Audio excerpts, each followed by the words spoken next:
Hola amigos y bienvenidos a un nuevo videoprograma del Décimo Hombre. Continuamos y sin perder tiempo con nuestra serie dedicada a la nueva actualización de las informaciones del programa espacial secreto de Cory-Good. El complejo del templo Ansar. Cory-Good. Esperaba ser transportado a mi habitación donde me recogieron, pero en cambio me encontré de pie en el complejo del templo de Ansar. Vi a Ari y a su hermana caminando hacia mí con una gran sonrisa en sus caras. Me recibieron con entusiastas abrazos y me guiaron por uno de los pasillos que conducían a la caverna donde alguna vez estuvo su ciudad. Abordamos uno de los autobuses de Ansar y entramos en la anomalía temporal. Aterrizamos en una azotea abovedada que tenía una plataforma de aterrizaje similar a un helipuerto sobre pilotes. Entramos por una puerta en el techo y rápidamente continuamos hacia una pequeña habitación que tenía dos tubos ovales que bajaban al suelo. Eran apenas lo suficientemente grandes como para que una persona cupiera. La delegación con la que estaba comenzó a pararse en los tubos y a flotar hacia abajo de dos en dos. Cuando fue mi turno, entré en un tubo esperando caer. Me sentí como si estuviera en tierra firme, a pesar de que podía ver la cabeza de uno de los delegados desapareciendo debajo de mí. Cuando bajé, tuve exactamente la misma sensación de bajar por un ascensor. Caminamos por el edificio, donde había varios Ansar caminando y realizando sus actividades diarias. Noté un área más adelante donde la gente entraba. Parecían ir y venir a través de una pared sólida sin puertas. Seguimos a un grupo a través de la salida. Sentí un hormigueo estático al pasar por la pared. Cuando salimos y miramos alrededor, noté que estábamos en una zona más rural de la ciudad de Ansar. Caminamos hacia una calle muy estrecha que reveló a Ansar de todas las edades caminando y volando como Superman. Esto fue bastante impresionante de ver. Noté que los habitantes sonreían mientras se movían, haciendo sus rutinas normales. Había muy poca contaminación acústica o incluso sonidos de personas haciendo los tipos de ruidos de fondo que estoy acostumbrado a escuchar. Era muy tranquilo y sereno. Luego fui guiado a un gran edificio abovedado que era una sala de estar de la comunidad donde viven Are y su hermana. Me dijeron que iba a estar preparado para las próximas oportunidades de crecimiento que me presentarían el próximo año. Anotación de Debbie Wilcock. Esto generalmente significa algún tipo de karma difícil que tienes que superar en tu camino espiritual. El sufrimiento se ve como una oportunidad en la ley del uno. Seguimos. También me prepararían para saludar a los guardianes en una ceremonia en el futuro cercano. Me dijeron que mantuviera esta información y la mayor parte de las conversaciones que tengo con su gente para mí por ahora. Anotación de Debbie Wilcock. Parte de lo que recibió fue personal para mí.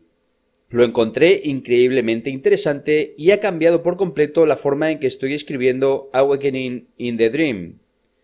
Seguimos. Me informaron que se me permitía quedarme con los Ansar por un corto periodo de tiempo durante esta preparación. Volvería por un periodo de tiempo más largo más adelante en el año. Estaba preocupado por no tener ropa o artículos de tocador conmigo. Ari notó mi preocupación. Sin que yo siquiera comunicara esto, ella respondió diciendo: «Nos ocuparemos de todas sus necesidades». Me acompañó a una pequeña habitación con una cama y señaló los artículos pertinentes colocados sobre la cama. Miré y vi ropa que parecía sacada de un catálogo de Sears o J.C. Penney de los años 80. También había una pequeña bolsa de artículos de tocador con enseres igual de viejos. Estuve con ellos durante lo que me pareció un par de días. Tuve que tomar un ciclo de sueño normal en dos ocasiones diferentes mientras estuve allí. Los Ansar realmente no dormían. Solo pasaban 40 minutos más o menos en una de las sillas con forma de huevo cada pocos días. Durante mi estancia, mientras estaba sentado en un círculo de sillas con forma de huevo aprendiendo a acceder a su red neuronal, González entró a la habitación. Parecía exhausto y un poco delgado y demacrado. Parecía saber que yo estaba en la habitación y estaba buscándome. Me levanté y caminé hacia él con una mirada cautelosa en mi cara. Me vio caminando hacia él y se dejó caer en una de las sillas vacías cercanas. Me senté en una silla, interactué con ella y guié la mía hacia la suya. Le dije que se veía como si hubiera estado en el infierno. Su respuesta fue que el infierno es básicamente de donde acababa de venir. Inmediatamente tuve curiosidad y le pedí que me explicara. Me dijo que había estado lidiando con un grupo de refugiados gigantes pelirrojos durante más de un año. Dijo que la mayoría de estos seres están muy traumatizados y son muy impredecibles. Continuó explicándome cómo esta raza pelirroja había gobernado grandes áreas en la superficie de la Tierra durante diferentes periodos de tiempo, justo antes y después de la última edad de hielo. Afirmó que sentían que habían sido abandonados por su raza creadora y que se les dejaba vivir por su cuenta.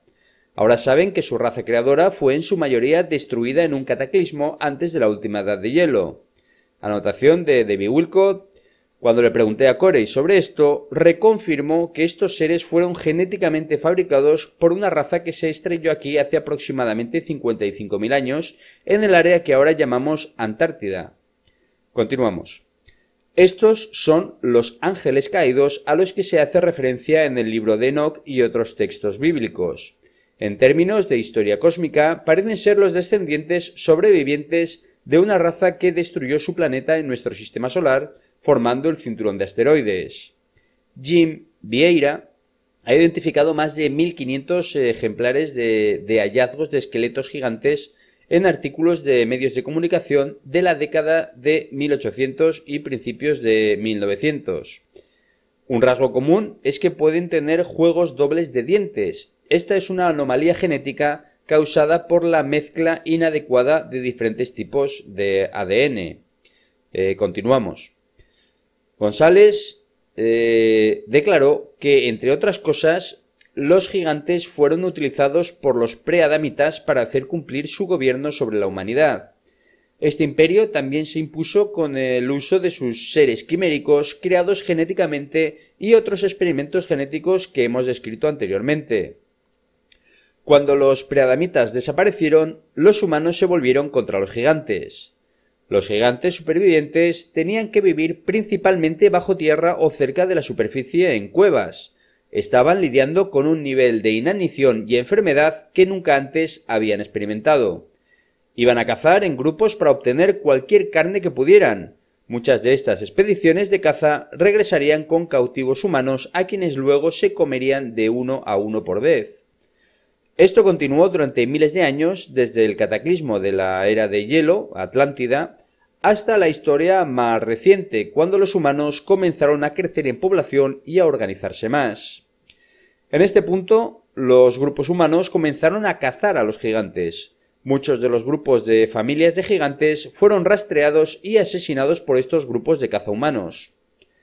Esto los empujaba cada vez más a la clandestinidad, donde cada vez era más difícil encontrar el tipo de alimento y la gran cantidad de calorías que necesitaban sus cuerpos. Muchos murieron mientras aprendían a adaptarse a la tierra interna.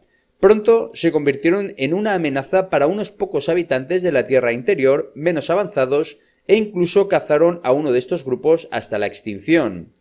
Este fue un tiempo de gran sufrimiento y ansiedad para estos seres. Muchos de sus castas reales y sacerdotales comenzaron a estancarse usando la tecnología de la raza de constructores y preadamitas. Los gigantes pelirrojos de estas dos castas dejaron instrucciones claras para los individuos que les quedaban. Debían permanecer ocultos y administrarían su número para poder sobrevivir en los pocos santuarios que se habían localizado.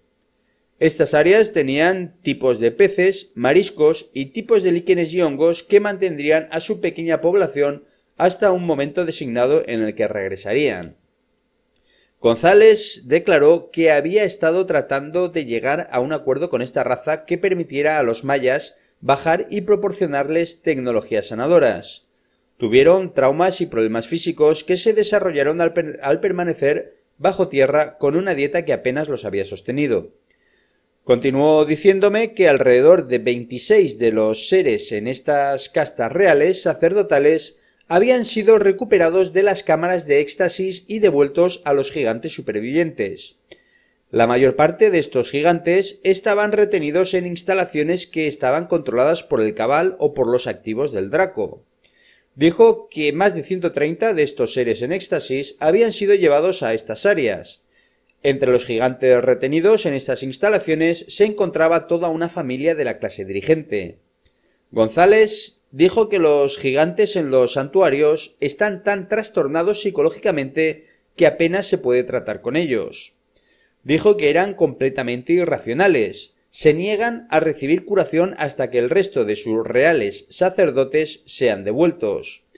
Como la Alianza y Ansar habían liberado a algunos de ellos en el pasado, los gigantes esperaban que pudieran liberar al resto de su gente. González ha sido incapaz de convencer a ninguno de ellos en este momento para que acepte los dones de curación de los mayas, para luego trabajar juntos y tratar de localizar y rescatar al resto de su gente. Dijo que fue un desastre enorme que empeoró cuando se les pidió que abandonaran la ciudad de Ansar el año anterior, debido a su comportamiento errático que estaban exhibiendo en ese momento. Dijo que era muy extraño que hubieran sido más receptivos a él antes de recibir su sanación de lo que lo estaban ahora. Cuando se sentó, vi un brillo en sus ojos. Él sonrió y preguntó: ¿te gustaría acompañarme en mi próximo viaje? No sería la primera vez que tienes una conversación con alguien que quiere comerte. Me reí. Siempre que no sea una experiencia similar a la del reptiliano real blanco, estoy listo para ir. Me aseguró que no había peligro con los guardias de Ansar presentes. Are y su hermana luego vinieron y se unieron a nosotros en este punto. Fue interesante ver que el resto del grupo familiar de Are reaccionó ante González. Todos se mantuvieron a un mínimo de 6 metros de él. Anotación de David Wilcock.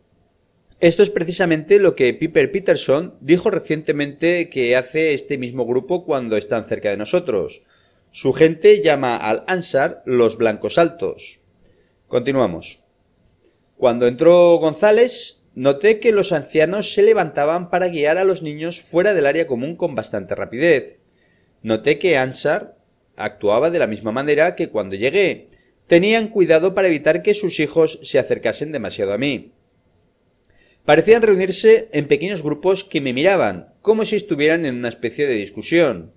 Su reacción comenzó a cambiar después de que vieron a Are tomarme del brazo o la mano un par de veces, guiándome al comedor o a hablar con uno de los ancianos. Para el día en que González llegó, los niños estaban caminando lo suficientemente cerca como para que pudiera extender la mano y tocarlos, aunque me ordenaron que no lo hiciera. Los ancianos se acercaron a mí poco después y comencé a tener más interacción con ellos. Los ancianos eran aproximadamente 2 pies más altos que el Ansar medio, más joven. Se veían muy frágiles y sus muñecas y otros huesos se veían extremadamente delgados. Anotación de David Wilcock. Esto nuevamente es precisamente lo mismo que escuché recientemente de Pete, en una sesión informativa aparentemente no relacionada. A medida que estos seres envejecen, finalmente se vuelven más altos. Continuamos. La mayoría de los ancianos no caminaba, sino que volaba, como Superman. Me sorprendí por completo cuando los vi despegar, girar en el aire y luego volar lentamente. Are y su hermana nos visitaron a González y a mí por un tiempo. Una vez que terminamos todas nuestras conversaciones, me dijeron que era hora de que Hanush saludara a los guardianes. Pronto iríamos a la embajada del Consejo de Saturno para la reunión. Me despedí de los miembros de la familia de Are, que había conocido, y con esto finalizamos la 6ª parte de esta serie. Como siempre, os deseo conocimiento y sabiduría para aplicarlo. Muchas gracias y hasta muy pronto.